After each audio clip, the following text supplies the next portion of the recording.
Milena, EB Naturals, Love and Body Works.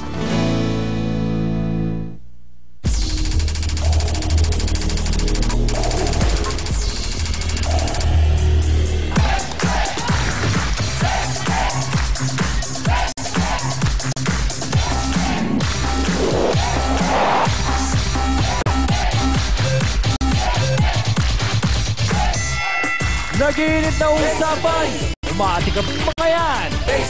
Diskusyon na may resolusyon sa kauna-unang talakserye sa telebisyon. Face to face now with Miss Ami Perez. Happy morning mga Sausawera at Sausawera worldwide. Handa na po ba tayo sa talakan? Saan ba kayo? Sa puti o sa pula? Eso Ryan, ready na rin ba? Abay, hands, game na kami dito. Kayo dyan. Ay, game na din, Chang. Sausawa na. Saan tayo? Face to face na! Ating pag-usapan, aminan, awayan at magukrayan. Gusto mo bang makisaw-saw, tara na kaibigan, pangayan ay solusyonan. Face to face. Sinong sisimangot? Face to face. Sinong ngingiti? Face to face. Ang mga problema? Face to face. Huwag mong talikuran, harapin mo face to face. Hello mga kapatid at sa lahat po ng suki ng face to face. Stop muna kayo sa mga bagay-bagay na inyong pinagkakaabalahan ngayong umaga.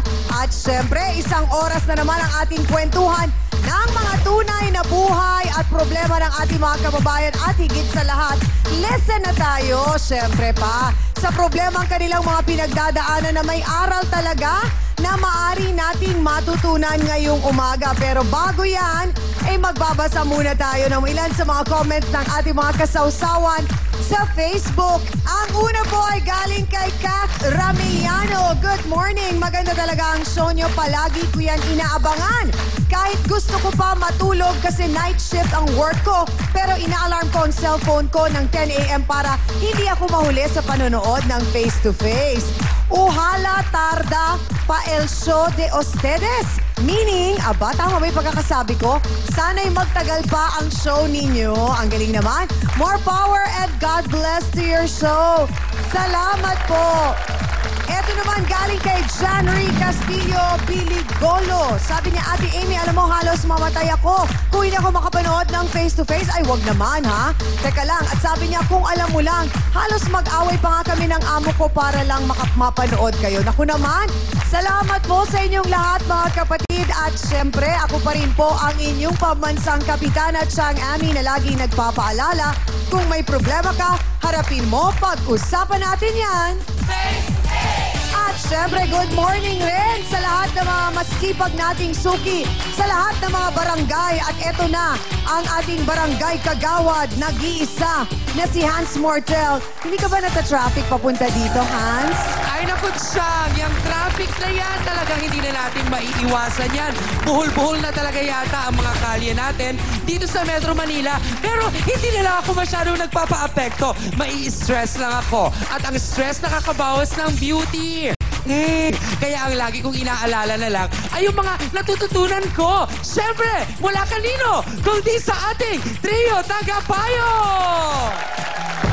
Ito kasing tatlong to, kahit ano pa sigurong klase ng stress, kayang-kaya talaga nilang i-handle. And on top of that, abay, mga experts pa sa kani-kanilang mga larangan. Uunahin ko na pong ipakilala, syempre ang ating legal expert, isang napakahusay na guro ng batas. Mula po sa College of Law ng University of the East, wala pong iba kundi ang aking iniidolong, si Attorney Benedicto Acosta Jr. Yan ang tagaturo sa akin ng mga rights ko, ha? At syempre, pinapaalala din niya na may mga responsibilidad ka din.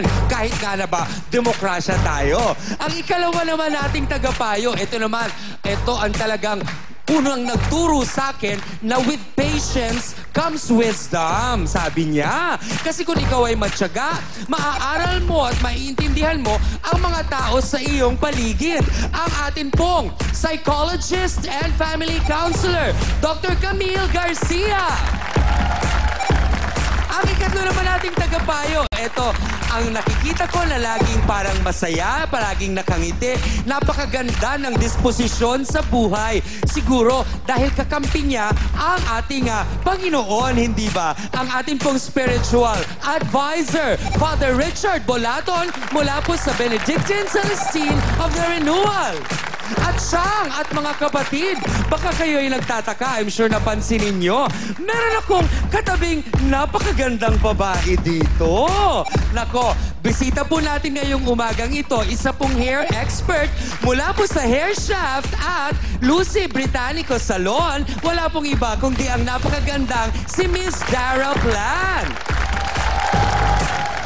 So meron tayong hair expert at syempre andyan ang mga tagapayo. Chang, ano ba ang issue? Bakit may resource person? Kasi nga, isang dalaga ang galit na galit sa isang beautician. Dahil matapos daw niyang magpariband, nagmukhang rubber band ang kanyang buhok. Tama po ang narinig